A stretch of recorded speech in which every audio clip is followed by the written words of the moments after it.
नमस्कार बच्चों, मैं सुमित्रा नंदन पंत हूं। सुना है आप मेरा जीवन परिचय ढूंढ रहे हैं। अब मेरा जीवन परिचय है तो मैं ही बता देता हूं। तो बच्चों, मैं कविवर सुमित्रा नंदन पंत।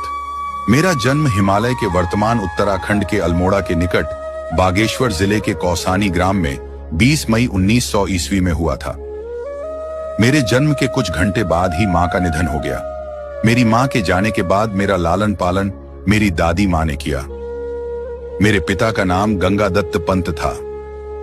7 वर्ष की आयु में चौथी कक्षा में पढ़ते हुए मैंने सर्वप्रथम छंद रचना की।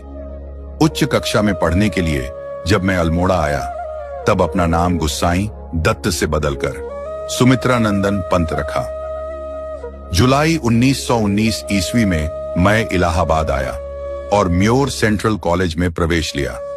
लेकिन 1921 ईस्वी में महात्मा गांधी के आह्वान पर मैंने कॉलेज छोड़ दिया और अपने कोमल स्वभाव के कारण सत्याग्रह में सम्मिलित नहीं हुआ और साहित्य साधना में संलग्न हो गया। सन 1931 ईस्वी में मैं कालाकांग कर चला गया। वहां मैंने मार्क्सवाद का अध्ययन किया और फिर प्रयाग आकर प्रगतिशील विचारों की पत्रिका रूपाभा निकाला। सन 1942 ईस्वी में मैंने भारत छोड़ो आंदोलन से प्रेरित होकर लोकायतन नामक सांस्कृतिक पीठ की योजना बनाई।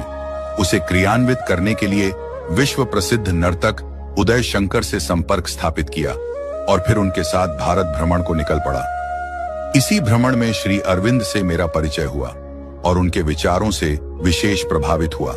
प्रयाग लौटकर मैंने अरविंद के दर्शन से प्रभावित अनेक काव्य संकलन प्रकाशित किए, जैसे स्वर्ण किरण, स्वर्ण धूलि, उत्तरा आदि। सन 1950 ईस्वी में मैं आकाशवाणी से संबद्ध हुआ और प्रयाग में रहकर स्वच्छंद रूप से साहित्य सृजन करता रहा।